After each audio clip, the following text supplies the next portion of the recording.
Salut tout le monde, aujourd'hui j'ai la chance de recevoir un invité exceptionnel, il s'agit de Thomas Larose. Vous l'avez sûrement rencontré car il a fait l'émission The Voice. Il a été choisi par Zazie, puis récupéré par Vianney, enfin, il vous en parlera mieux que moi. J'ai adoré ce moment avec Thomas parce que c'est un moment plein d'humilité qui nous révèle un petit peu les backstage de ce qui se passe derrière les caméras, qu'est-ce qui se passe après The Voice, après les enregistrements d'émissions. Mais surtout, c'est un moment où on comprend quels sont les moyens, comment est-ce qu'on s'investit pour devenir artiste, chanteur, compositeur, interprète en 2024. Je vous en dis pas plus et je vous laisse avec l'épisode. Bonne écoute, salut.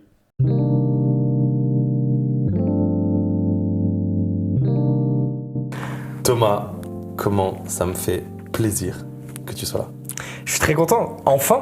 Enfin. Depuis le temps entre tes relances, mes relances, surtout mes relances, un peu tes relances, où on doit se le faire. Ouais. Genre, trouver un timing, ça fait vraiment trop plaisir parce que la première fois qu'on s'est rencontrés, c'était il y a 2 ans. Ouais, 1 an et demi, 2 ans. Ouais, bon, pas au Muse Direct Live de l'année dernière, mais Ouais. à celui de l'année passée. Ouais. C'était Et après, juste après. C'était après ou avant The Voice, je sais plus. Je pense que tu avais déjà fait, Ouais, mais que c'était pas encore diffusé. je sais plus. Ça va être un truc dans le genre là. Mais ça faisait partie de mes premières scènes. En Ouais, tout cas, c'était tes ouais, premières c'est ça. scènes. Ouais. Non, ouais, c'est vrai que ça faisait longtemps. Bienvenue. Merci. Installe-toi, fais comme chez toi. Bienvenue ici. Regarde, c'est mon canapé déjà. On est là pour parler, comme d'habitude, de la passion, des rêves. Et quel rêve d'être artiste. Ouais, c'est au tout début quand tu te dis enfin que ça va être ton métier, t'es un peu surexcité, tu te dis waouh, enfin la vie de rêve et tout ça, et puis t'es vite rattrapé par un peu les obligations et tout. Donc non, après ça reste quand même extraordinaire, hein. Je suis toujours en train de créer, et puis vraiment cette sensation de travailler sans travailler. Vraiment, t'as jamais l'impression de travailler, donc c'est. Le métier passion. Ouais, c'est ça, c'est la richesse, elle est folle, quoi. Donc non, très content. Après, voilà, ça reste pour moi un début de carrière. Et c'est certes le meilleur moment parce que t'apprends, tu t'observes un peu les autres, et puis tu te crées aussi un peu ton personnage et l'histoire que tu as envie de raconter. Donc c'est génial, il y a tout à faire. Mais c'est ce qu'il y a de plus dur parce que faut pas aller à l'encontre de qui t'es, il faut faire attention à ce que tu fais, il faut rester le plus naturel possible. Et quand tu as vécu 1 an et demi dans un milieu un peu superficiel, tu as vite tendance un peu à te perdre aussi psychologiquement. Donc fallait trouver le juste milieu entre les deux. Et là, je suis content, je suis dans une belle phase, je sais qu'il y a plein de belles choses qui arrivent, donc... On va pouvoir en parler. Ouais. Artiste, rêveur, ça a toujours été ce que tu as voulu faire? Ça t'est tombé dessus par hasard? Comment ça s'est passé? Alors, moi, j'ai toujours vécu dans une famille d'artistes, entre grosses guillemets. Ma mère, elle était chanteuse. D'accord. Son père était chanteur, auteur, compositeur, interprète, peintre, sculpteur. Tu peins aussi? Non. Moi non. J'aimerais bien, j'aurais vraiment adoré, mais non, je suis vraiment pas bon. Et en fait, c'est une famille qui a touché à l'art en règle générale. Donc c'est vrai que repas de famille en musique, le frère de ma mère qui était aussi musicien, qui est guitariste, pianiste, batteur. Donc j'ai toujours été dans un milieu très musical, très sonore. J'ai toujours voulu chanter. Alors au début je chantais très faux. Okay. Très très faux. Et mon grand-père il m'a toujours dit, il m'a dit tu seras pas chanteur. Vraiment il m'a dit tu seras pas chanteur. Et c'est la peinture peut-être. Et ouais je sais pas. Donc j'ai vite compris que je serais pas dans les études non plus par la suite. Et puis je sais pas, à un moment donné, peut-être aussi la mue, il y a un truc qui s'est passé. Après j'ai beaucoup travaillé aussi, j'ai rencontré des coachs vocaux, dont Marina D'Amico qui m'a énormément aidé. C'est toujours un peu mon ange gardien quand j'ai besoin d'elle pour que ce soit pour qu'elle m'aide au niveau des chauves vocales, avant les concerts et tout ça. Et donc je m'étais jamais dit j'en ferais mon métier. Et puis il y a eu ce truc de The Voice qui tombes un peu dessus et tu te dis ok, viens, je prends le truc à fond, je le tente et on verra, c'est juste une expérience. Comment ça s'est passé ça? Comment tu te retrouves de chez toi à Metz? Ouais. Marina, tu prenais déjà des cours de chant avant The Voice avec Marina? Ouais. Okay. Ouais. Elle m'aidait un petit peu parce que je commençais à faire quelques concerts, mais pour m'amuser avec mon poteau. Et donc elle m'aidait juste à calibrer un peu ma voix, à pouvoir aussi me donner des astuces pour m'améliorer, comment gérer ma respiration, et puis même travailler mon oreille musicale. C'est finalement technique la chanson? C'est très technique, c'est très précis. Après moi j'ai un style aussi musical qui fait que je suis obligé d'être très précis. J'ai une voix qui est très aiguë quand je chante, ce qui fait que je suis toujours sur un rythme soutenu au niveau de ma respiration et donc je suis obligé de maintenir des notes pour éviter qu'elles partent un peu dans tous les sens et c'est ce qui fait aussi que ça me fatigue beaucoup plus la voix que certains chanteurs qui chantent en bas ou qui sont juste dans l'interprétation ou dans le récit. Donc elle m'a vraiment aidé à travailler et à muscler mes cordes vocales pour pouvoir assumer pleinement des concerts et continuer à travailler et à faire des concerts sans me fatiguer trop la voix, quoi. Donc voilà. Après The Voice, le truc c'est mon pote pour rigoler qui m'a inscrit. Il a pris une vidéo de moi à une soirée en train de chanter à 2-3 heures du mat pour mes potes. Et il l'a envoyé, il m'a dit j'ai envoyé ta vidéo à The Voice et je l'ai regardé, je lui ai dit mais t'es drôle. Enfin, mais pourquoi le gars, c'est non. Enfin oui, enfin vas-y. De toute façon, moi dans ma tête je me suis dit il y aura jamais de réponse. Enfin, c'est débile et ils m'ont rappelé. Et après j'ai passé donc le premier casting et le deuxième. Et après bizarrement tu te prends au jeu, et tu te dis vas-y, viens, on va voir un peu plus loin. Donc tu montes à Paris, tu fais le troisième casting. Après tu fais l'audition finale, on t'explique que vous êtes plus que 150, 200, tu vois. Donc en fait, la première audition que nous on voit à la télé, les fameuses auditions à l'aveugle, toi c'est ta 4e audition finalement. 5e, ouais. C'est la 5e audition. Au début, t'as le casting régional, donc c'est un casting moi qui s'est déroulé à Metz, au centre-ville. Donc là, il n'y a pas de siège qui se tourne. Il n'y a rien. T'as le directeur de casting et si t'as de la chance, il te dit bonjour. C'est vraiment le truc un peu que tu peux voir dans les films, genre allez suivant. Donc c'est un peu, au début c'est un peu intimidant et puis après donc tu montes à Paris, tu choisis ton morceau et tu fais une prise de tonalité, donc parce que imaginons moi j'ai chanté Caravane, la tona originale, donc celle que Raphaël utilise pour chanter, pour moi elle était trop basse, donc il fallait que je la monte pour pouvoir montrer mes capacités vocales. Il y a des arrangements à faire. Il y a des arrangements aussi, est-ce que je voulais un piano, une guitare, un orchestre, voilà, il y a tout cet aspect technique là qu'il fallait gérer, et en fait cette étape là, ça reste une étape éliminatoire. Donc une fois que tu passes ça, il en reste plus que 300, après t'as ta répétition plateau. Qui reste aussi une étape éliminatoire, donc tu vas pas sur le plateau de The Voice, mais tu vas dans une structure qui ressemble en tout cas, avec les retours, les musiciens, comment ils ont fait ton arrangement. À ce moment-là, tu peux sauter à ce moment-là. Tu sautes à toutes les étapes. Il n'y en a aucune qui est en mode bon allez c'est bon, t'es sûr de faire The Voice. Jusqu'à la dernière, l'audition finale où il en reste plus que 150, il y en a 50 qui dégagent. Et ils en gardent 100 pour les auditions à l'aveugle. Et quand tu fais les auditions à l'aveugle, si ça se retourne pas, tu n'es même pas sûr d'être diffusé. D'accord. Parce qu'on va dire que ils en gardent 50 pour les battles, donc sur les 50 pour qui ça se retourne pas, ils en gardent peut-être 10 qui sont diffusés. Et c'est les plus iconiques ou là où l'histoire elle était un peu plus touchante pour les téléspectateurs. Ou au contraire, si tu as vraiment fait une perf qui est pas ouf parce qu'il en faut aussi pour l'audimat. En mode il n'y a pas que des bons non plus et il faut montrer parce que nous, quand on se regarde à la télé, moi, quand j'ai vu ma performance, j'ai dit waouh, c'est catastrophique. Ah ouais? C'est catastrophique. J'ai pas du tout aimé. Mais parce que, et ce que les gens voient pas, c'est qu'il y a tout le stress qu'il y a. Donc, nous, on vient à 6h le matin, il y a le maquillage, la visite du plateau, on nous explique comment ça va se passer, les interviews. Une fois que tu es derrière le rideau, moi en plus, j'étais juste avant une pub. Donc, je me suis retrouvé derrière le rideau et on m'a dit allez, vas-y. Ils ont ouvert le rideau, ils l'ont refermé, ils m'ont dit maintenant, t'attends 3 minutes que la pub elle passe. Mais non. Donc, moi, je suis liquéfié comme ça, j'attends. Et puis après, tu marches. Et donc, en fait, ce qu'on voit à la télé, c'est eux, ils animent ça au montage avec une musique un peu épique, sympa et tout ça. Mais nous, c'est silence de mort. Tu marches comme ça pendant 5 mètres sur une croix au sol, au ruban. Et le public, il te regarde, il n'y a rien, il n'y a pas un bruit. Tu vois des petons là, par terre, des coachs. Tu dis, ok, là, il y a les pieds de Vianney, là, il y a les pieds de Zazie.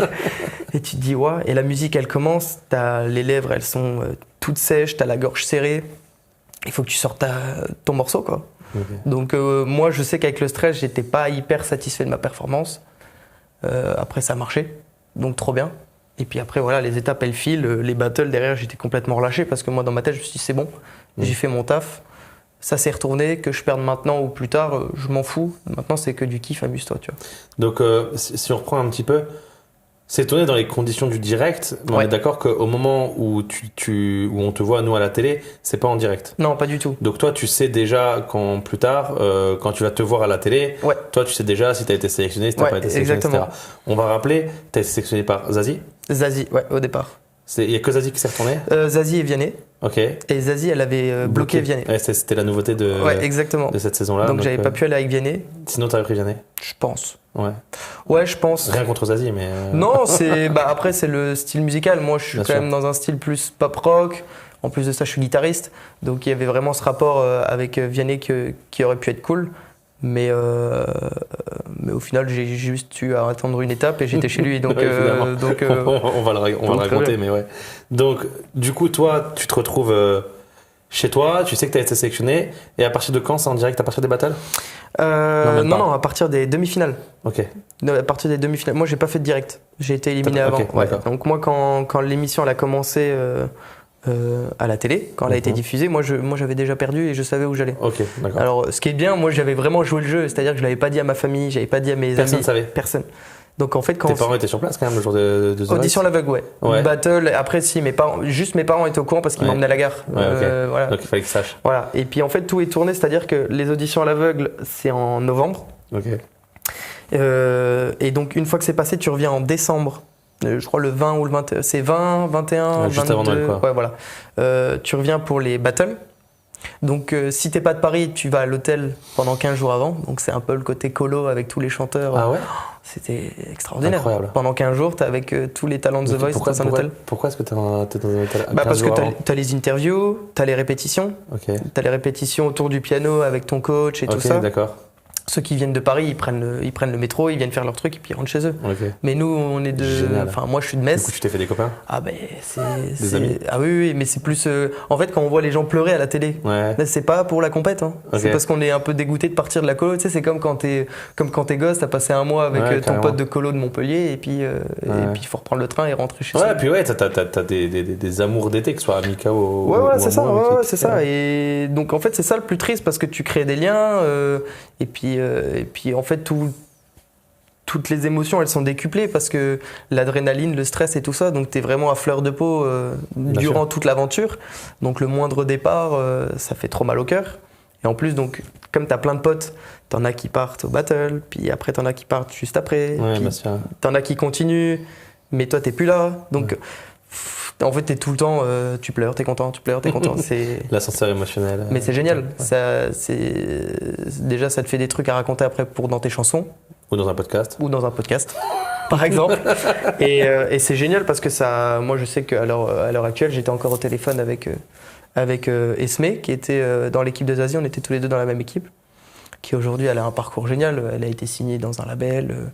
Elle passe sur toutes les radios, elle fait plein de plateaux radio, alors que je pense que personne ne l'attendait là, tu vois. Donc là, c'est des relations maintenant, c'est d'artiste à artiste. On n'est plus talent de The Voice, c'est juste on partage nos expériences. Ouais, qu'est-ce que t'en penses? Moi, j'aurais fait ça, j'aurais fait ci, j'aurais fait ça. Et c'est génial. Franchement, ça, c'est incroyable. Donc toi, du coup, tu fais battle. Ouais. Tu repasses chez Vianney. Ouais. C'est ça? Je perds ma battle. Ouais, tu perds ta battle et t'es repêché. Et je suis repêché par Vianney. Donc je passe 3 jours sur sur le siège des talents volés là. Ah oui, exact. Gars.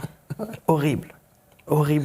Parce que donc nous on est dans une petite pièce Oui, ça se passe vraiment dans les conditions du direct, quoi. Ah ouais, Donc pendant je sais pas combien d'heures, t'es vraiment sur un siège à dire à n'importe quel moment je saute. Ah oui. Et en fait, on est devant une télé. Incroyable. Et on voit ce qui se passe donc sur le plateau. Et nous, on nous dit rien, on nous dit pas genre là il va buzzer. Ou c'est parce que c'est vraiment ils ont pas d'oreillette, tu vois. C'est de l'instinct, tu vois. Et donc en fait, les seuls moments où t'étais content, c'est quand ton coach il faisait une battle. Ouais. Tu vois quand parce que du coup, il pouvait pas. Ouais. C'est là où t'étais tranquille, tu vois. Donc t'avais des petits moments de répit toutes les 4 battles, t'étais là genre je souffle.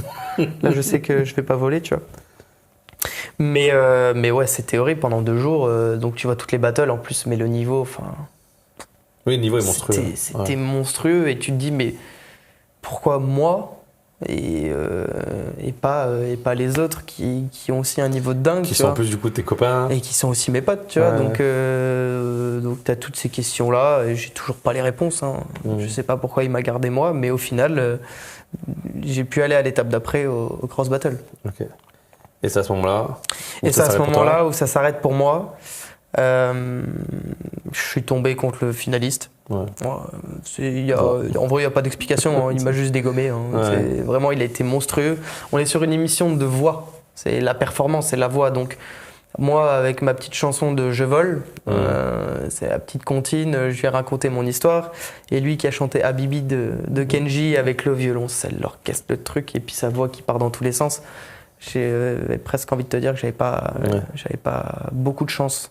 Mais t'as un sentiment à ce moment-là de pas te battre à armes égales? Le seul truc que je pourrais reprocher à cette émission, c'est que sur cette battle-là, tu confrontes un mec qui a une voix mais hors norme, donc Arslan. Et en plus, qui a vraiment la chanson qui colle à sa voix. Qui colle parfaitement à sa voix, avec vraiment l'orchestration violoncelle et tout ça. Et moi, je chante Je vole en mode comptine, juste piano-voix. C'est pas du tout dans de la performance, je suis vraiment dans le récit, je monte pas dans les tours. Je trouvais que c'était trop compliqué de choisir parce que t'en as qui vont être sensibles à juste une performance vocale et t'en as d'autres qui vont être sensibles à l'histoire que je vais raconter. Donc c'était juste à savoir qui était le plus sensible dans le public à quoi. En fait, tu juges pas vraiment qui a mieux chanté, quoi. Donc voilà, après, oui, si tu te bases seulement sur la performance et la voix, Arslan méritait 100 fois de gagner. Mais après, voilà, moi je sais que ça me va aussi très bien parce que d'être sorti à cette étape-là de l'aventure, ça m'a permis de faire ce que je fais aujourd'hui. Parce qu'il ne faut pas oublier qu'avant qu'on commence l'émission, il y a tous des contrats avec Universal, le côté obscur qui sont un peu de la force, un peu bancal. Ok. Et donc au début on est là genre bancal pour vous, moins pour Universal, je suppose. Ils sont très bien pour Universal. Ils signent d'un coup 100 artistes et ils se disent s'il y en a un dans les 100, il y en a bien qui va on est trop cool. Et en fait le contrat que tu signes, il prend effet que si tu vas en demi-finale. Ok, d'accord. Donc ça devient caduque au moment où tu sors avant la demi-finale. Si tu sors avant, tu déchires le contrat, c'est fini, t'es pas chez Universal. Et c'est des contrats qui sont un peu compliqués parce que tu signes pour une durée limitée. Une fois que tu es signé chez eux, c'est eux qui ont un peu les pouvoirs de ce que tu vas faire et ce que tu feras pas. Et imaginons qu'ils n'aient pas envie de travailler avec toi, tu es quand même en contrat chez eux. Et donc en fait, ils investissent pas sur ta personne? Non. Okay. Donc en fait, t'es un peu pris au piège parce que tu as envie de faire des trucs, mais tu peux pas parce que Universal veut pas.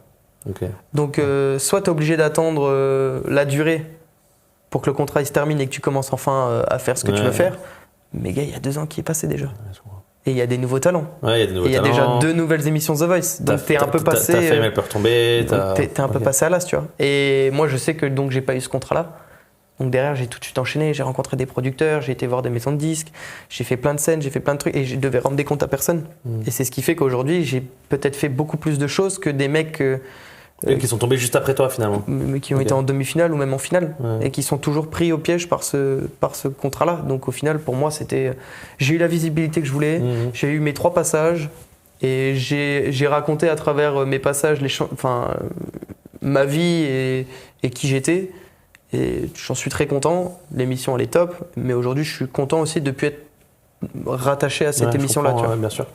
Après, tu auras toujours l'image, on va parler un peu de la communication, tu sais que c'est C'est mon domaine. Mais ouais, t'auras toujours l'image Thomas Larose The Voice sur lequel toi tu as travaillé sur ta communication pour te détacher au maximum et t'assumer en tant que Thomas Larose tout court et non pas Thomas Larose The Voice. Tant qu'on reste un petit peu sur l'émission, moi ce qui m'intéresse, c'est vraiment j'aime les croustillons, les trucs. Tu veux des potins? Non, en vrai pas les potins, mais je pense que ça intéresse tout le monde. Comment ça se passe avec tes coachs? Genre, du coup ton coach ça devient ton pote? Ou alors, du coup, ton coach, ça reste son coach, parce qu'on parle quand même de Vianney, de Zazie. Je pense pas que le soir, il soit venu à l'hôtel, que vous ayez mangé coréen ensemble que vous vous tapiez dans le dos. Non, en fait, pendant l'émission, donc il y a des moments très précis qui sont filmés. Par exemple, au battle, on a eu le droit à 45 minutes de coaching avec Zazie. Ok. Donc, même si tout est filmé, elle est quand même... elle met quand même à l'aise, il y a quand même une atmosphère de confiance qui est mise en place et c'est hyper convivial, elle est top. Mais ça reste quand même la télé, faut pas l'oublier. Voilà, c'est ça. Dès que le coaching il est fini, c'est ciao au prochain et puis nous après on bosse avec les coachs vocaux qu'on voit pas à la télé ou qu'on voit très peu et qui eux font 95% du travail. En fait, Zazie elle va donner les tips. Pendant 45 minutes, il faut bosser ça, toi règle ça, règle ça. Avec ton coach vocal et après, tu vas bosser avec ton coach vocal pendant 3 ou 4 jours. Et du coup, tu as eu un coaching avec Vianney vu que tu avais récupéré ou pas du tout? Alors, j'ai eu un coaching, une fois que tu as passé les battles, les cross battles, forcément le coaching il est personnel. Parce que tu t'opposes à une autre équipe. Donc là, j'ai eu le droit un peu plus de temps et même uniquement avec Vianney, moi tout seul. Donc c'était un peu plus sympa parce que c'était un peu filmé, mais ça restait quand même vachement hors cam et il m'a vachement aidé parce que pour moi dans ma tête The Voice fallait être démonstratif et il m'a vraiment expliqué, il m'a vraiment fait comprendre que j'avais une voix qui avait pas besoin d'être démonstratif. J'avais un timbre un peu unique et original qui permettait de juste laisser parler le truc, laisser couler et ça le faisait naturellement. Et il m'a vraiment aussi aidé dans cette question de légitimité. Il m'a dit, gars, t'es à la 3e étape, donc arrête de t'excuser d'être là, tu vois. Genre, tu sais chanter. Tu sais chanter. Et donc sur ça, il a été top. Après, c'est vrai qu'une fois que j'ai perdu, le lien il a été rompu, on s'est un peu perdu de vue. Mais oui, tu restes pas en contact tous les jours. Non, il y a des petites nouvelles, jamais, tu vois. Je sais qu'il est toujours à l'affût de ses talents. Il y a des petites réactions de story de temps en temps et tout ça, mais c'est pas oui, puis après, il y a du business derrière. Je pense que si tu pètes, il serait bien content de t'avoir. Ouais, c'est ça. Oui, c'est ça. Quand toi, t'allais chercher des producteurs, des maisons de disques, c'est peut-être des coachs ou des gens qui te tourner un petit peu ou pas du tout. Franchement, non, j'ai un peu fait mon truc de mon côté et puis même moi je sais que à l'inverse, si un jour ça marche pour moi, j'ai pas forcément envie qu'on vienne m'harceler en me disant est-ce que tu peux m'aider, il y a mon fils, il y a mon truc, moi je sais qu'à l'inverse j'aurais pas aimé, donc j'ai pas envie non plus d'envoyer des messages ou demander à Vianney genre tu peux contacter telle personne, m'aider pour me faire signer tout ça. Et puis je me dis que si j'y arrive par moi-même, c'est mieux. L'histoire, elle serait plus belle, tu vois. Bien sûr. Donc non, derrière, c'est vrai qu'il n'y a pas eu de contact. J'ai un peu gardé contact avec Oli, bizarrement. C'était pas mon coach, mais on s'est pas trop perdu de vue. Je sais que lui, il est très, très curieux de voir ce que font les artistes, ce qu'ils proposent et tout ça. Et donc, ouais, bizarrement, j'ai gardé contact avec Oli. Et je vois beaucoup de gens qui remettent en question la légitimité de Big Flo et Oli dans cette émission. Ouais. Je peux avoir ton point de vue là-dessus, ça m'intéresse. Alors moi, je suis ultra fan. C'est-à-dire que moi, je suis fan d'eux aussi. Ouais. Genre, je suis allé voir en concert et tout. J'adore ce que propose Big Flo et Oli. Mais c'est vrai que quand tu vois, les réseaux sociaux sont pas toujours tout tendre. Mais je sais de quoi je parle. je pense que. Je sais de quoi je parle. Et on va en parler juste après. Ça m'intéresse aussi d'avoir ton point de vue là-dessus. Ah ouais. Mais effectivement. Il y a beaucoup de gens qui remettent en question la légitimité, pas que de Big Flo et Oli, mais de rappeurs en termes général, sur une émission de voix, parce qu'on n'écoute pas forcément du rap pour une prestation vocale, mais plus pour une prestation d'écriture, de poésie. En fait, je peux comprendre les gens, parce que comme tu le dis, c'est une émission vocale, mais il ne faut pas oublier que les chanteurs et les artistes qui viennent à The Voice, ils savent déjà chanter. Ça, il y a des gens qui ont tendance à l'oublier. Pour la plupart, ils sont déjà pratiquement professionnels. Ils savent déjà chanter. L'objectif de The Voice, c'est de les mettre en lumière. C'est pas la Star Academy, tu vois. La Starac, on prend vraiment des talents et on les forme. À danser, à chanter, à faire de la scène. C'est une école, la Starac. The Voice, c'est vraiment une émission et un concours de voix. Donc, tu es censé déjà avoir la voix, les capacités pour pouvoir faire une carrière. Et pour la plupart des talents, ils chantent même des fois presque mieux que certains coachs. Okay. Donc, c'est pas les coachs les coachs vont pas apprendre à chanter aux talents. L'objectif, c'est aussi de les aider à, comme tu disais, cette question de légitimité et confiance en toi, partage d'expérience. On va pas oublier que des mecs comme Big Flo et Oli, ils ont fait combien de zéniths dans leur vie, ils ont fait combien d'arénas, ils ont fait combien de stades. Et puis ils ont des labels avec combien d'artistes signés dessus. C'est monstrueux. Et puis, faut pas oublier aussi que le rap est un des styles musicaux les plus écoutés. Donc non, pour moi, c'est très très bien. Et ils ont une vision de la musique qui est top. Et pour autant, moi, j'écoute pas de rap. Mais je m'identifie beaucoup à eux sur énormément de choses. Et c'est pas musical, mais c'est sur leur façon de travailler, leur façon de se situer par rapport à l'industrie musicale, et aussi cette question de légitimité. J'ai regardé plein de documentaires sur Flo, par exemple. Flo, comme lui il le dit, à la base c'est le petit rappeur gringalet qui a pas forcément ce style de rappeur un peu ricain, balèze. Et pour autant, à l'heure actuelle, ça pète tout. Et le mec, il est monstrueux. Et c'est juste qu'à un moment donné, il s'est mis dans sa bulle. Et voilà. En vrai, je pense qu'il n'y a pas trop d'explications. Mais il a réussi à trouver ce truc-là. Et aujourd'hui, il en est là. Et c'est pour ça que prendre des conseils de ces gens-là, c'est ce qu'il y a de mieux, quoi. Comment est-ce qu'on va, selon toi, au bout de ses rêves ?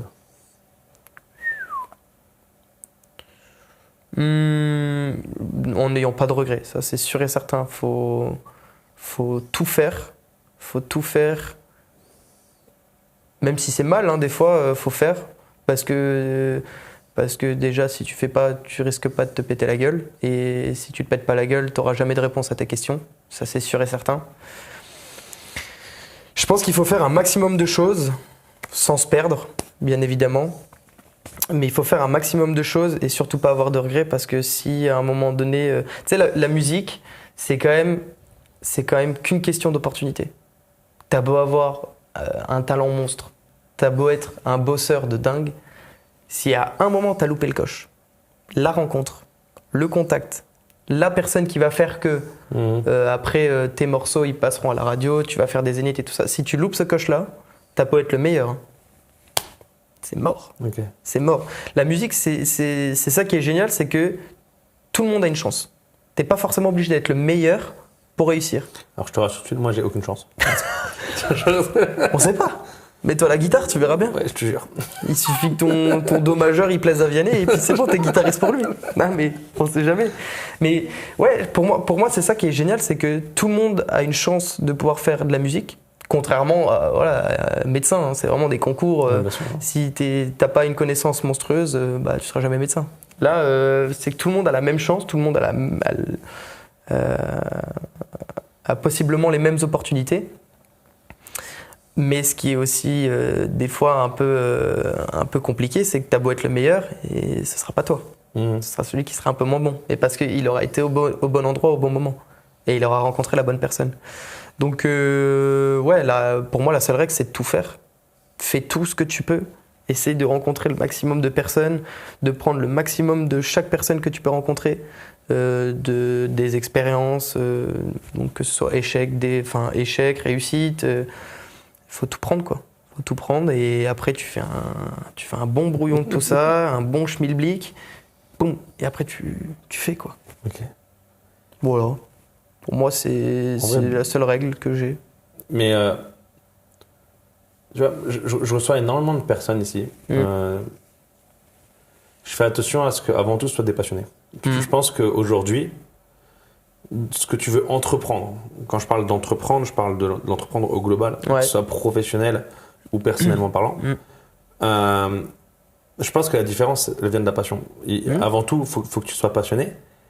Mais il y a quand même, tu le disais, bon, ok, dans la musique, il y a des opportunités. En vrai, dans le business, c'est pareil. Oui, mais c'est partout pareil. Moi, hier, j'ai un ami qui est passé ici et qui m'a dit, moi, j'aimerais bien changer un peu de ci, machin et tout, mais j'ai pas de réseau.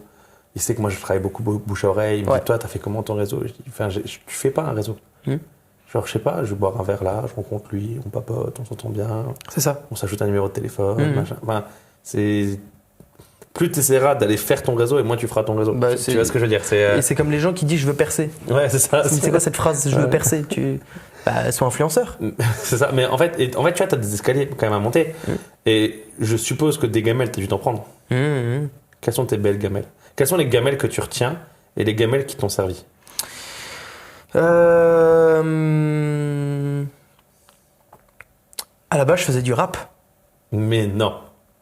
À la base, je faisais du rap. Sous Thomas Larose ou sous Thomas Larose. Il y avait un nom de MC Thomas. J'avais pas de nom. En fait, je faisais du rap. Ok. Mais parce que c'était stylé d'être rappeur. Ok. Tu vois. Ouais. Donc, juste. On peut trouver des trucs de toi où il y a tout qui est. C'est mort. Il y a rien. C'est mort. T'es fou. Jamais. Okay. Après, c'était. Genre, tu faisais du rap, tu t'identifiais à qui? Genre, tu faisais du Nekfeu? En vrai, non, Big Flo Oli. Tu vois, c'est un peu Enfin, quand je dis rap, c'était pas de la drill. Ouais. C'est ça que tu veux entendre, c'était pas de la drill. Non, c'était un rap un peu chantonné. Okay. Ouais, parler, chantonner, et puis. Mais parce que c'était stylé d'être rappeur. Quand tu sortais en ville, c'est le mec qui fait du rap. Ouais.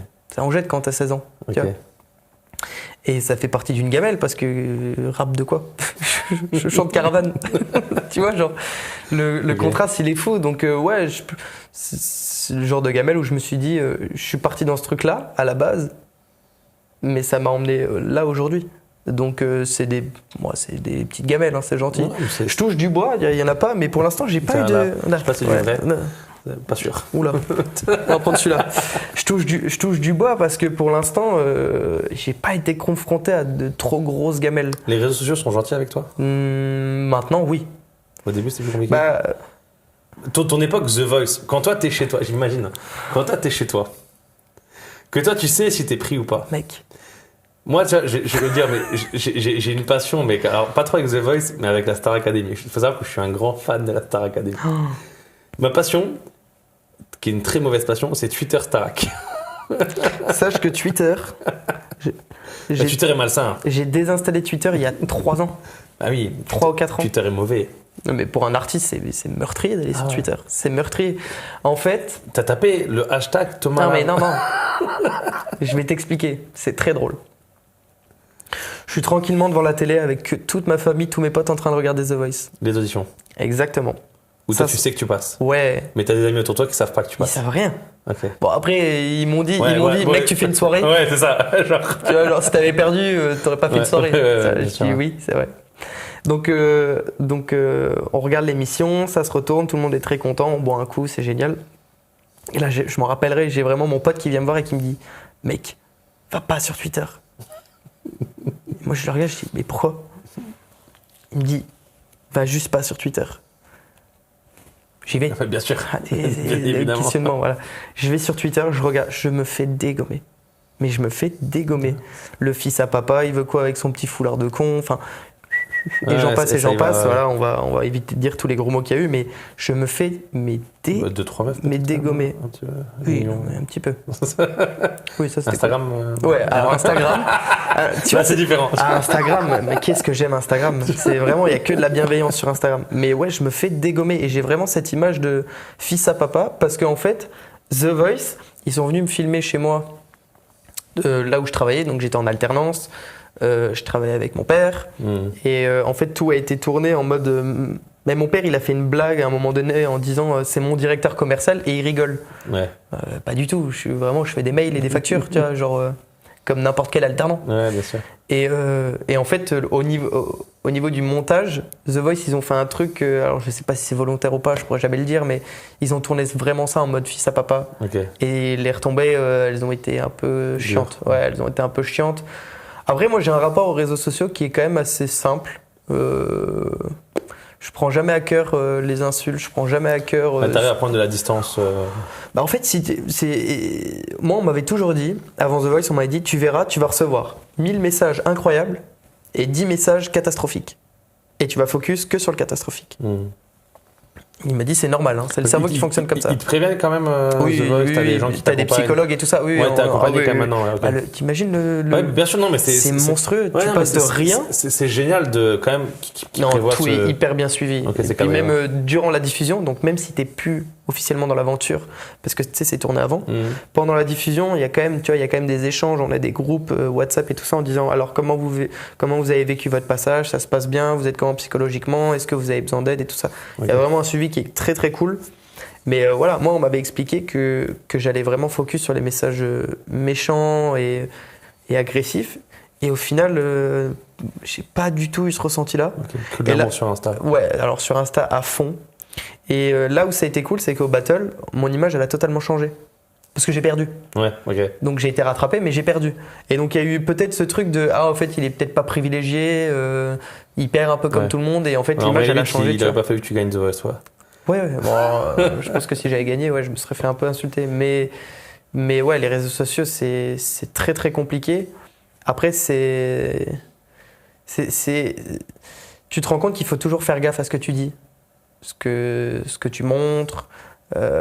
Tu vois, moi, je fais vraiment en sorte de jamais montrer que ce soit ma voiture, mes objets personnels, mes bijoux, mes trucs, parce que t'es tout le temps jugé. Pourquoi un gosse... Oui, pourtant t'as pas une voiture incroyable, t'as pas des bijoux incroyables. Enfin, moi je connais ta voiture. Mais qui est très basique. Clio 2. Manuel. Mais tu vois, genre... on est dans une époque on est tous dans le jugement tout le temps. Et moi le premier, hein. Mais bien moi sûr. le premier. Alors je vais pas le montrer et je vais pas l'afficher, mais il y a quand même une pensée de moi qui me dit pourquoi il a ça, pourquoi ci, pourquoi ça. Toujours ce questionnement-là, tu vois.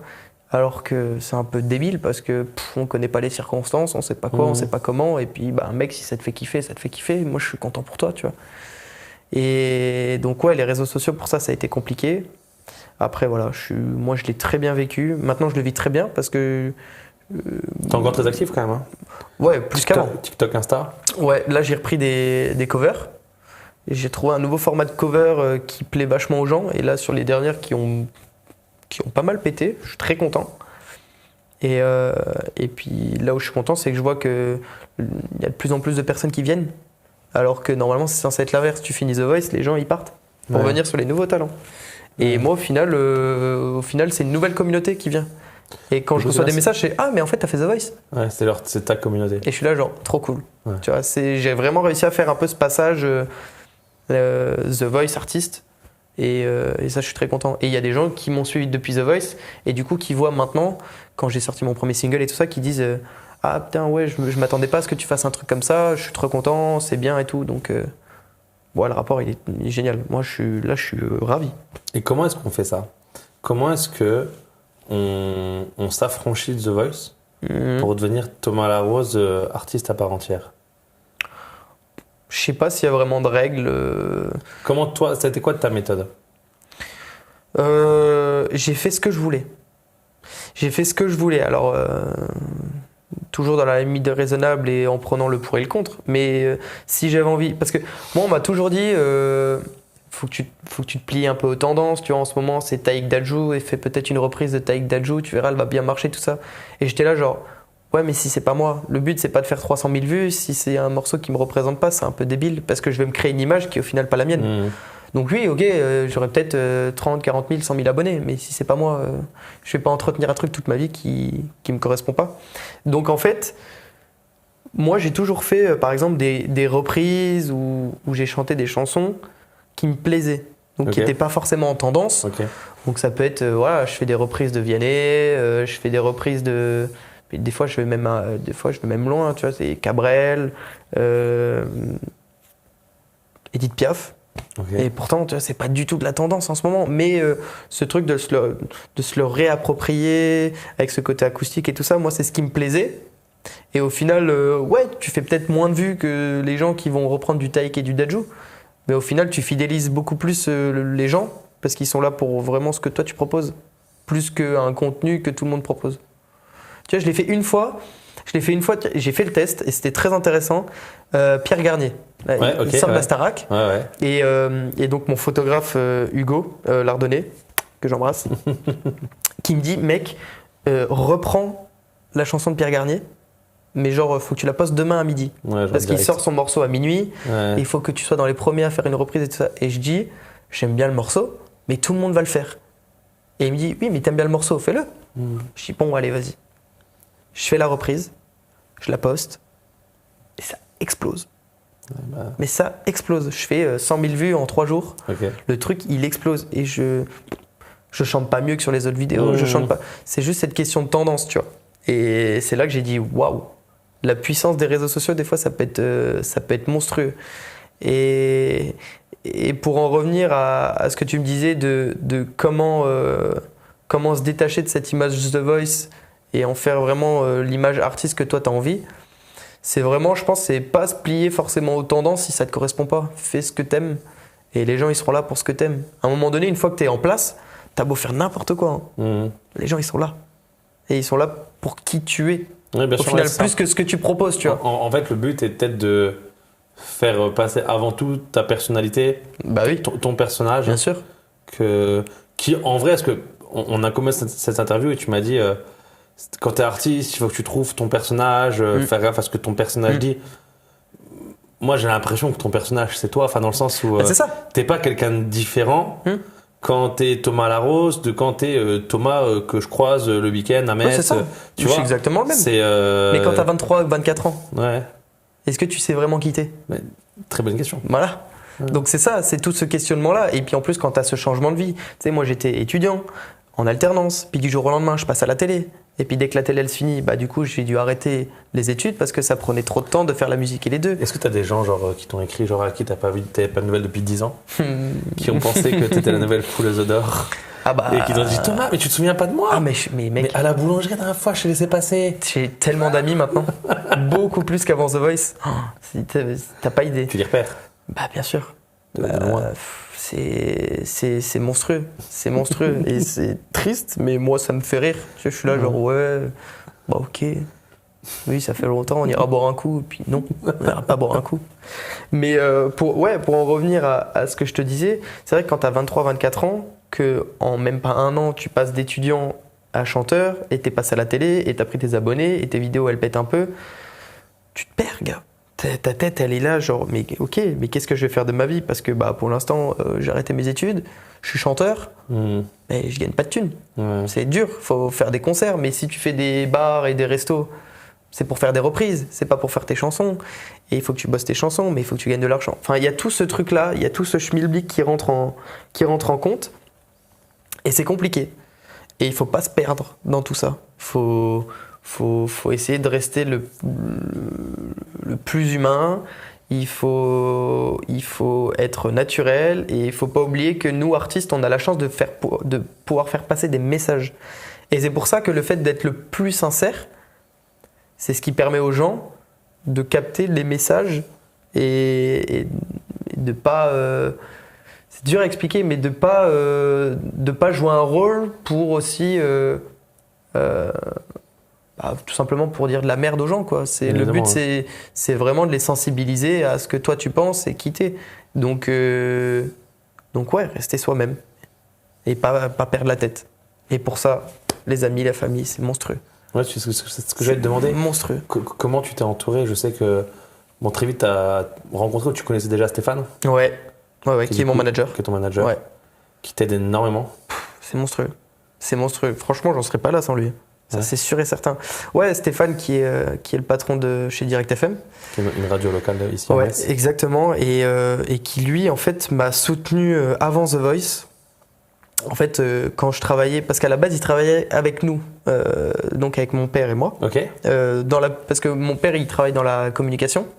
Et donc Stéphane, qui est patron de radio, c'est aussi de la communication. Donc, ils bossaient ensemble via l'entreprise. Ok. Et moi, comme j'étais alternant, j'avais tendance en contact avec lui, voilà, ok. j'avais tendance à le voir et un peu à bosser avec lui. Et c'est vrai que des fois, pendant mes heures de pause au travail, je me mettais avec ma guitare dans la salle de réunion et je chantais et voilà, je me faisais un peu kiffer. Jusqu'au moment où il y avait Stéphane qui était là en rendez-vous et moi j'étais en pause et Stéphane il dit à mon père mais ton fils il chante bien là. Et puis il chante vraiment, tu vois. Et ça part de là. Ok. Et puis derrière, voilà, on a fait notre petit bout de chemin et on est toujours en train de le faire. Et c'est génial, mais Mais ouais, c'est des personnes comme Stéphane, tu vois, qui sont là avant The Voice, qui sont là avant tout, et qui sont uniquement là pour le bien de l'artiste. Tu vois, il n'y a pas de faudrait que tu fasses ça, c'est bien pour ton image. Ouais, mais j'ai pas envie de le faire. Bon, bah si t'as pas envie, on le fait pas. Il n'y a rien de. Il n'y a pas de forcing, il n'y a pas de. On prend notre temps. Je sais qu'on fait les bons choix et être écouté. Quelle sûr, richesse. Bien sûr. Quelle richesse. Puis les amis, ouais, qui sont toujours là depuis le départ et qui, The Voice, pas The Voice, rien à foutre, gars. Ouais. Tu resteras toujours Thomas Larose et ça bougera pas, on s'en fout. Et où est-ce qu'on peut venir te voir là? Il y a des concerts qui sont prévus bientôt? Il y a des concerts qui arrivent. Pour l'instant, je peux pas encore le dire parce que rien n'est officiel. Ok. Le seul truc d'officiel, c'est que je fais la première partie de Philippine Lavré en novembre à Pont-à-Mousson. Ok, génial. Donc c'était une date qui était censée être là il y a un mois, mais qui a dû être reportée pour des problèmes techniques. Et donc elle passe à... J'ai pas la date précise, mais c'est en novembre. À Pont-à-Mousson, de toute façon, je l'annoncerai sur Instagram. Et donc je serai en première partie. Je propose mes chansons qui sont pas encore sorties. Ça y est. Ouais. Donc petit Thomas deviendra grand, on écrit ses propres chansons. Ouais. Et on les propose et on les chante ouvertement. Bah là, j'avais fait les premières parties de Philippines à Reims il y a un mois. J'ai vu, donc c'était mes premières parties. Et c'était la première fois que je me retrouvais un public assis, attentif. Ouais, ok. C'est bizarre. C'est bizarre. Ouais, je comprends. Ouais, tu chantes devant des gens stoïques. Ouais, je comprends. Ils sont là genre... Vas-y, genre, fais-moi kiffer. Donc mais c'est hyper intéressant parce que tu sais que les gens, ils sont vraiment là pour écouter. Et ils sont hyper attentifs, donc c'est top. Et tu vois, j'avais fait un direct live, du coup, j'en ai fait plein. Mais direct live, c'est entre 10 et 20 000. Ouais, bien sûr. Donc, des personnes debout. Monstrueux. Mais quand t'es devant 200 personnes, c'est plus dur. Ouais, ça m'étonne pas. Parce que tu regardes t'as le regard de tout le monde. Ouais. Et qui te regarde genre comme ça, vas-y, raconte-moi ton histoire. Allez, troubadour. Ouais, c'est ça. Allez le clown, fais-moi danser. Et quand t'es devant 10 000, tu peux, tu vois juste une foule. Oui, c'est une foule, c'est plus des personnes. Tu vois personnes. juste une foule et en fait, c'est plus simple. Et rien que ça, tu vois, c'est expérience de cette année est géniale. Okay. J'ai trop kiffé. Et du coup, un album, pas d'album, qu'est-ce qu'il y a dans les fours ou dans le four? Il y a eu un single déjà? Il y a eu un single. Et là? Déjà. Ça, c'est le premier pas. T'as compris? Petit ref au morceau. C'était le premier pas. Et puis, ouais, c'était un peu pour tester. Il fallait que j'en donne aussi aux gens qui attendaient quelque chose après The Voice. Et je trouve que je suis content parce que c'est pas un morceau commercial. C'est pas. Tu l'as pas fait en cherchant le buzz? Non. Si t'écoutes le morceau, c'est vraiment le questionnement de l'artiste sur ce qu'il doit faire pour être heureux. Et je trouvais ça intéressant parce que dans la chanson, il n'y a toujours pas de réponse. On est toujours dans ce questionnement-là, tu vois. Et donc c'est génial. T'as peut-être pas trouvé pour l'instant ta réponse. Bah non. Je l'ai toujours pas trouvé. Non, je sais. Je te souhaite de te questionner pendant le plus longtemps parce que je pense que c'est la phase la plus créative de l'artiste. Je pense que le jour où tu perds ce questionnement-là, tu perds un peu ton âme d'artiste, quoi. Enfin, ne jamais savoir l'inconnu et même, tu vois, on parlait du syndrome de l'imposteur. Je pense que des mecs à l'heure actuelle, comme même encore Big Flo et Oli, j'espère pour eux qu'ils l'ont encore, ce syndrome de l'imposteur, parce que c'est ce qui fait qu'ils sont authentiques. Et ils sont authentiques et toujours en surperformance. Ouais, bien sûr. À partir du moment où tu l'as pu et tu es sûr de toi, je pense que tu te reposes un peu sur tes acquis et tu deviens moins bon, tu vois. Donc ouais, ce morceau-là, c'était vraiment le côté questionnement. Qu'est-ce que je dois faire pour être heureux et pour pouvoir vivre ma vie dans ce domaine-là qui est la musique. Et c'est génial parce que du coup, il y a une interaction qui s'est faite avec les gens qui ont écouté le morceau et qui me disent du coup moi je m'identifie mais par rapport à mon travail je sais qu'il y a ça donc c'est génial. Quand j'ai écouté le morceau, c'est vrai qu'on se pose beaucoup de questions sur c'est hyper ouvert. Ça peut toucher tout le monde. C'est ça. On peut se demander si tu parles de ta vie d'artiste, on peut se demander si tu parles de ta vie amoureuse, il y en a plein qui ont pensé que c'était par rapport à ma vie amoureuse. Et donc c'est génial. Il y en a qui s'appelait Ella, E2LA, quelque part. Elle s'appelait Ella. Non gars, tu n'as rien compris. Et donc non, ouais, par rapport à ça je suis très content. Et tu vois, de base, je l'avais même pas cherché ce truc-là de je vais faire une chanson à questionnement ouvert pour pouvoir discuter avec des gens. Ça s'est fait naturellement. T'as écrit seul? Ouais. Okay. J'ai écrit seul et je l'ai composé seul. Elle a été arrangée par mon pote guitariste Noé, André, et mon pianiste Guillaume Arousse. Je vous embrasse tous les deux, les amis. Et donc on a fait ça vraiment en indé. Je voulais le truc Trop bien. un peu homemade. Ouais, homemade qui sort du four, quoi. Ouais. Et puis tu vois, genre c'est un morceau, c'est une prise. Vocalement, on l'a fait ça en one shot. Ça a été une prise, comme si je sortais une version live de personnes qui n'avaient pas pu venir me voir en concert. Et c'est ce truc-là que j'aime bien, tu vois. Et du coup, ça amène sur quoi? On continue un petit peu? Et ben, du coup, des trucs qui sont dans le four aussi? Ouais, j'ai été très content parce que j'ai appris que la première semaine, il avait fait numéro 13 iTunes. Ok, magnifique. Moi, j'ai appris ça 3 semaines après, j'ai dit ah bon. Pour moi, j'avais fait une story Insta, un post Insta pour les gens et puis j'étais très content. Et au final, non, il avait super bien marché. Bon, maintenant, forcément, ça redescend un peu parce qu'il n'y a pas tout ce financement au niveau de la pub, des radios et tout ça. Là. Non. C'est sorti en indé du coup? C'est sorti complètement en indé. C'était vraiment juste un cadeau aux gens, genre. T'as pas de maison de 10 derrière? T'as pas de... Pour l'instant, non. Okay. Pour l'instant, non. Après, je travaille avec des gens qui sont top. Après, est-ce que le maison de disque, ça a été un peu une priorité au départ? Là, ça l'est plus trop. Ouais, je me rappelle que quand je t'avais vu à la sortie de The Voice, on s'était vu, toi et moi. Ouais. Et t'étais fatigué. Je me dis putain, pourquoi t'es fatigué? Tu me dis ah frère, je fais le tour de toutes les maisons de disques. Ouais. Je compare les offres de tout le monde. Je fais un benchmark du truc. Ouais. Bah... Et quand la vache, j'ai dit alors du coup, bah aucune. Comment ça? Aucune. Genre, genre je te vois, il y a des cernes et tout. T'es venu ici au bureau. Mais parce que en fait, aujourd'hui, tu te rends compte, et j'ai été voir les maisons de disques, on a discuté, on a fait des réunions et tout ça. En fait, c'est ce que je trouve un peu triste maintenant dans l'industrie musicale, c'est que les maisons de disques, ils cherchent maintenant des artistes déjà accomplis à signer. Ouais, industrie. Ah oui. Industrie avant tout. Oui. Mais la thune. Hein. Ouais, mais ça veut dire que maintenant tu prends plus le risque d'investir sur un artiste pour le faire glow up. Ouais, bah non. Et non, parce que je dis ouais, de toute façon, il a qu'à investir sur lui-même. C'est ça. Il a qu'à percer sur les réseaux sociaux. C'est ça. C'est-à-dire que maintenant il signe des artistes. Quand il est prêt, moi je prends. Il signe des artistes qui ont déjà 2 millions d'abonnés. Mais gars, vous avez rien compris. Ouais. Le but, c'est ça, la satisfaction, c'est de prendre un artiste au tout départ et de le construire. Ouais, je pense que pour ça, effectivement, il faut aller chercher les tout petits labels. Ouais, ou alors. Qui n'ont pas forcément les budgets. Ou alors aller chercher des gens qui ont envie de bosser. Ça peut être des producteurs, ça peut être des réalisateurs. T'es pas forcément obligé. La maison de disque, en fait, ce qu'elle va t'apporter, c'est vraiment l'équipe et l'argent. Mais si t'es bon, que tu travailles avec les bonnes personnes et que tu t'es formé. Oui, bien évidemment. L'argent, j'ai envie de te dire, t'as la chance de pouvoir faire maintenant avec les réseaux sociaux.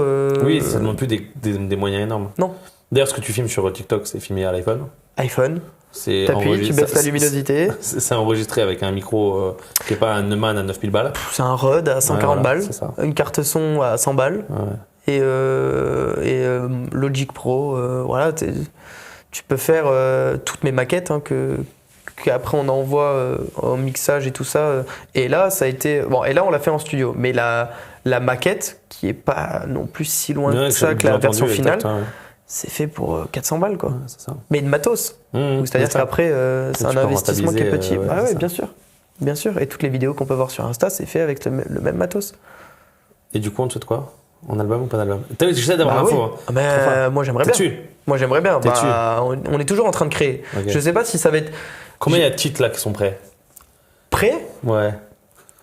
Genre, si on vole le disque dur de Thomas Larose, il y a combien de musiques qui sortiront jamais ou qui sortiront peut-être et qui sortiront peut-être jamais dessus? Les musiques, il y en a plein. Je sais pas. Maquette, je dois en avoir 50, 60. Okay. Fini, mixé, masterisé. Une. Et elle est déjà sortie. Elle est déjà sortie, mais parce que ça coûte, mine de rien, un mixage et un mastering, ça coûte cher. Ça coûte très très cher. Et puis le but, c'est pas non plus de foutre de l'argent en l'air. Faut réfléchir un peu au truc. Et donc, ouais, non, là, moi, j'enregistre tout chez moi, je maquette tout. Ça reste très propre et tout ça. Et l'album, oui. J'espère. Mais je pense que là, ce qui serait plus logique, ce serait de sortir encore un autre single. Je pense qu'il sortira bientôt. Ok. Pour l'été, on va mettre un peu de... Ce serait bien, non? Un peu de punch, histoire d'écouter ça en voiture, là. Coucher de soleil, ce serait bien. Et puis oui, par la suite, faire un projet, je pense peut-être EP d'abord. Okay. Si ça marche bien. Step by step. Voilà. Okay. Je pense qu'il faut pas se presser, il faut pas griller des étapes. Je pense qu'il y en a déjà beaucoup qui ont été grillés. Je suis passé par des portes qui m'ont fait gagner beaucoup de temps. Et je pense que maintenant, faut faire étape par étape. Il ne faut pas se presser. Et il faut faire ce qu'on aime. Et il faut pas... Voilà. Et je te le souhaite, c'est tout ce que je te souhaite. Bah merci. Merci ça me fait trop plaisir. Du temps que tu nous as accordé. Mais c'était trop bien, j'ai trop kiffé. Puis ce que je te propose quand même, c'est qu'on essaie de se la chanter, mais je ne peux pas chanter là. Tu veux la chanter avec moi? mais par contre que tu nous la chantes. Eh ben avec plaisir. Ça marche pour toi? Ouais. Thomas. Merci mon Simon, Merci. Ça me fait trop plaisir. Ciao. Ciao.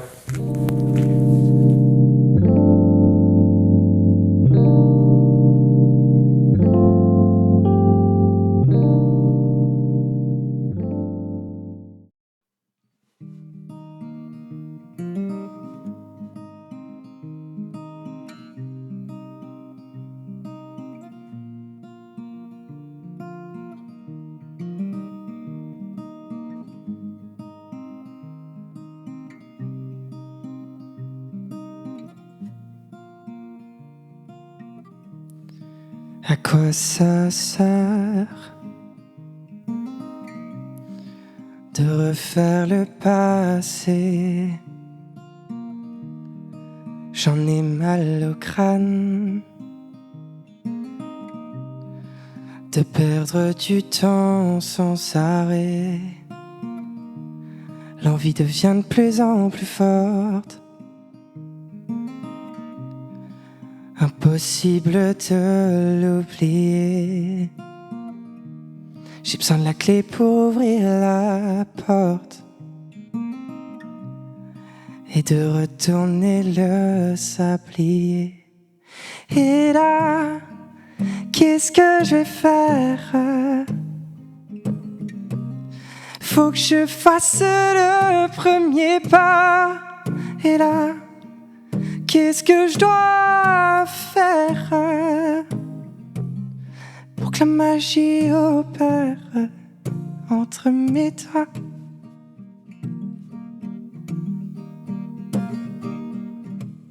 J'ai l'âge de comprendre et de pouvoir entendre. Je veux des fleurs dans ma vie pour une rose sans épis. Je veux de cette vie en musique,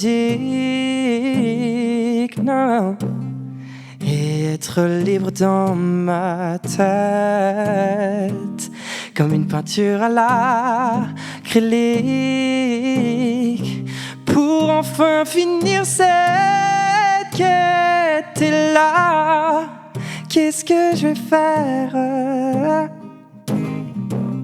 Faut que je fasse le premier pas. Et là, qu'est-ce que je dois faire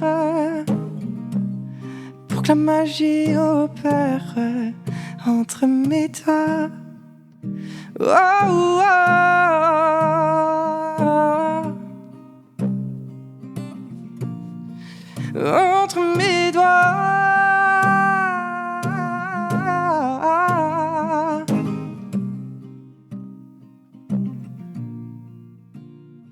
Et là, qu'est-ce que je vais faire? Faut que je fasse le premier pas. Et là, qu'est-ce que je dois faire pour que la magie opère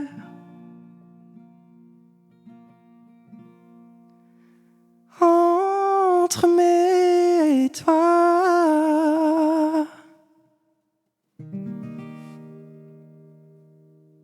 Merci.